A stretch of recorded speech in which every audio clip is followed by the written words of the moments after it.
سے پہلے تو اس لاؤڈ اسپیکر کے ذریعے جہاں جہاں تک میری آواز پہنچتی ہے ان سب سے گزارش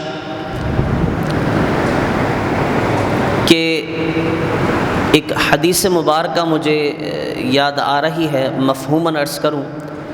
بہیقی شریف میں حضور علیہ السلام کی حدیث مبارکہ ہے کہ جمعہ کے لیے تمہارا جلدی آنا تمہارے لیے حج ہے۔ یہ بہیقی شریف میں حدیث مبارکہ حضور علیہ السلام نے فرمائی۔ مفہوماً عرض کر رہا ہوں کہ جمعہ کے لیے تمہارا جلدی آنا تمہارے لیے حج ہے، اور جمعہ کے بعد عصر کا انتظار کرنا تمہارے لیے عمرہ۔ وہ ہماری تو شان ہی الگ ہے نا، اتنی زیادہ امپورٹنس حضور علیہ السلام کے تصدق سے ہمیں ملی ہے کہ جس کی کوئی لمٹ ہی نہیں ہے، یعنی ان لمیٹڈ امپورٹنس یہ ہمیں حضور علیہ السلام کے تصدق سے ملی ہے۔ اب بات یہ ہے کہ لیتا کون ہے، یہ امپورٹنس لیتا کون ہے۔ افسوس یہی ہے کہ ہر ایک امتی یہ امپورٹنس لے نہیں پاتا۔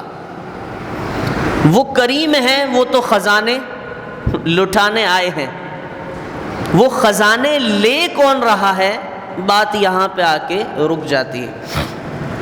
میرے کریم امام اہل سنت اعلیٰ حضرت امام احمد رضا خان فاضل بریلوی رحمۃ اللہ تعالی علیہ فخر پختون، آپ فرماتے ہیں منگتا کا ہاتھ اٹھتے ہی داتا کی دین تھی۔ منگتا کا ہاتھ اٹھتے ہی داتا کی دین تھی، دوری قبول و عرض میں بس ہاتھ بھر کی ہے، بس دوری قبول و عرض میں۔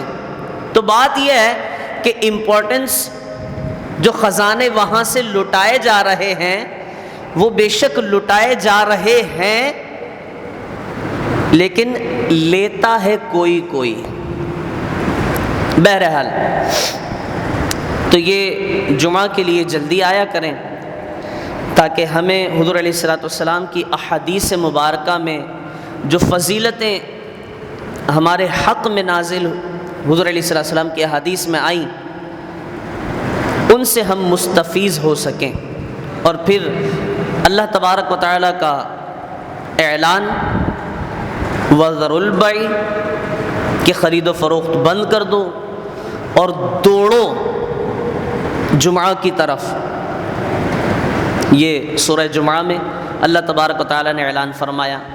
تو جمعہ میں جلدی آیا کریں، بتانے کا مقصد یہ۔ حضرات والا، میں نے آیت مبارکہ تلاوت کرنے کا شرف حاصل کیا، یا ایھا الذین آمنوا قوا انفسکم واہلیکم نارا، اے وہ لوگوں جو ایمان لے آئے، قوا انفسکم واہلیکم نارا، مفہوماً اس کا ترجمہ عرض کر رہا ہوں کہ اپنی جانوں کو اور اپنے گھر والوں کو جہنم کی آگ سے بچاؤ۔ اپنی جانوں کو یعنی خود بھی بچنے کی کوشش کرو اور اپنے گھر والوں کو بھی بچاؤ۔ حضرات والا، گزشتہ بیان عید الفطر میں مختصراً کچھ نصیحتیں ہم نے آپ لوگوں کی سماعتوں کی نظر کی کہ بھئی ہر شخص کو چاہیے کہ وہ محبت قائم رکھے، معافیاں مانگے، ماں باپ کی فرما برداری کرے، وغیرہ وغیرہ، بہت ساری چیزیں ہم نے آپ لوگوں کی سماعتوں کی نظر کی تھیں۔ آج ان نصیحتوں کا دوسرا پہلو وہ تو یہ تھا کہ بھئی اولاد کو چاہیے کہ وہ والدین سے معافی مانگے، والدین کو ناراض نہ کرے، والدین کے قدم چومے، ہاتھوں کو بوسہ دے، وہ نصیحتیں یہ تھیں۔ اب والدین کو کیا چاہیے؟ پھر والدین بھی تو تربیت ایسی کرے نا کہ اولاد کو کہنا نہ پڑے کہ تم میرے ہاتھ چومو، مولوی صاحب کو بتانا نہ پڑے، مولوی صاحب کو بتانا نہ پڑے۔ بس ہمارے معاشرے میں اگر کسی چیز کی کمی ہے تو وہ یہی چیز ہے، تربیت۔ کہتے ہیں مولوی صاحب ہماری سنتا کہاں ہے؟ اگر کسی کو شکایت کر دی جائے کہ بھئی وہ آپ کا جو لڑکا تھا وہ روڈ پر ایک ویل پر بائک چلا رہا تھا، کہ مولوی صاحب ہم تو پریشان آ گئے، ہماری سنتا کب ہے؟ تو یہ نہ سننے والا بنایا کس نے؟ نہ سننے والا بنایا کس نے؟ میں آپ کو ایک کاغذ دوں اور ایک پینسل دے دوں اور وہ کاغذ پوری طرح فل ہوا وا ہو، پوری طرح فل کر چکا ہوں، اور پھر آپ کے ہاتھ میں پکڑا دوں کہ اس میں جو ہے وہ کچھ لکھیے، تو آپ کہیں گے کہ مولوی صاحب اس میں جگہ کہاں ہے؟ سب کچھ تو لکھا ہوا ہے۔ ایسے ہی ہوگا نا؟ تو اللہ تبارک و تعالیٰ نے آپ کو بلینک پیپر دیا، بلینک پیپر، بالکل وائٹ پیپر دیا، اور اس وائٹ پیپر پہ آپ نے جو لکھنا چاہا وہ لکھ دیا۔ اب جب وہ پورا پیپر فل ہو چکا، اب آپ یہ کہتے ہیں کہ ہماری سنتا کہاں ہے؟ ہم تو سمجھا سمجھا کے تھک گئے، لیکن وہ سنتا ہی نہیں ہے، ایک ویل پر بائک چلاتا ہے۔ کسی کو سمجھایا جائے کہ بھئی آپ اپنی اولاد کو سمجھائیں، گلی کے کونے پہ کھڑا ہوتا ہے، مولوی صاحب بڑے پریشان ہیں، آپ ہی کچھ سمجھا دیں، تو آپ مجھے وہ بھرا ہوا کاغذ کا ٹکڑا دیں گے تو میں اس میں مزید کیا لکھ سکتا ہوں؟ بات سمجھ آ رہی ہے؟ تو بھرے ہوئے کاغذ کے ٹکڑے کو کسی کے آگے کرنا یہ تو بے وقوفی ہے۔ سامنے والا بولے گا تم پاگل ہو، بے وقوفی کی حد ہو گئی، پورا کاغذ تم نے پینسل سے سیاہ کر دیا، اب کہہ رہے ہو اس میں کچھ لکھ دیں۔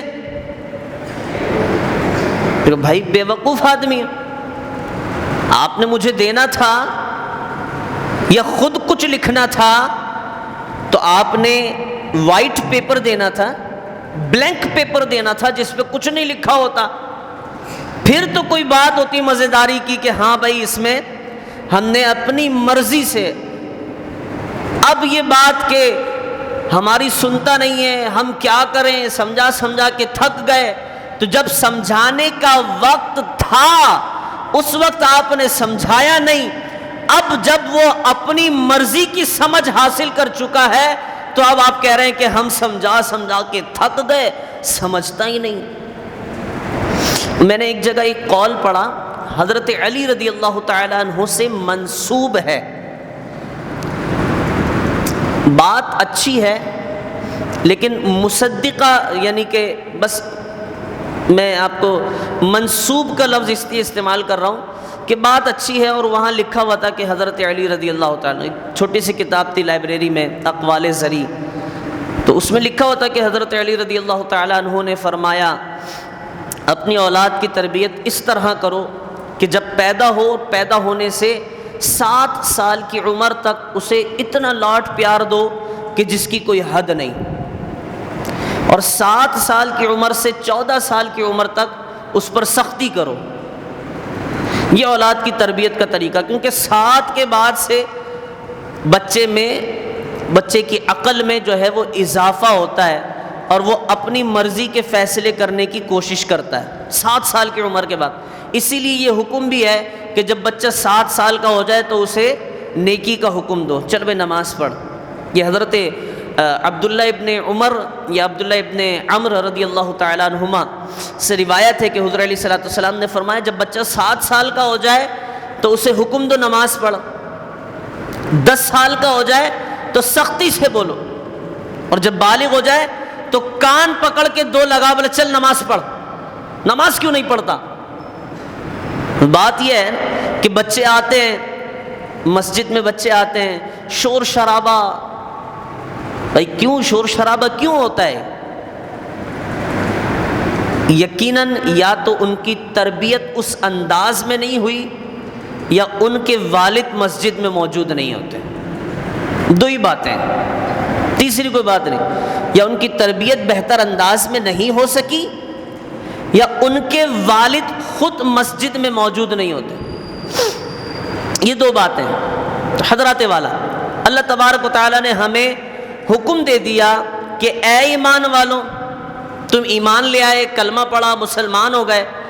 اب تمہارا کام یہ ہے کہ اپنی جان کو اور اپنے اہل و عیال کو جہنم کی آگ سے محفوظ کرو. اب اس کو محفوظ کرنے کا طریقہ کیا ہے؟ اس کو محفوظ کرنے کا طریقہ یہ ہے کہ اب جو سیرت رسول عربی صلی اللہ تعالی علیہ وآلہ وبارک وسلم اور قرآن کریم کے مقدس احکامات ہم تک پہنچے ہیں، ہم انہیں ویسے ہی اپنی اولاد میں کنورٹ کر دیں. بات یہ کمال کی ہو، کتنا اچھا لگے، باپ کی میت پڑی ہوئی ہو. اب یہاں بات تربیت پہ آئے گی، تربیت پہ، کہ باپ کی میت پڑی ہو اور میت کے سرہانے پر باپ کا بیٹا جس کی اس نے اچھی تربیت کی ہے، وہ بیٹا باپ کے سرہانے پر بیٹھا ہو اور سر کو سہلا رہا ہو اور پڑھ رہا ہو یاسین والقرآن الحکیم. کتنا مزہ آئے گا. یہ تربیت کی بات ہے. اور جس کی تربیت اچھی نہیں ہوتی وہ اولادیں کیا کرتی ہیں، معاشرہ سب نے دیکھا ہے،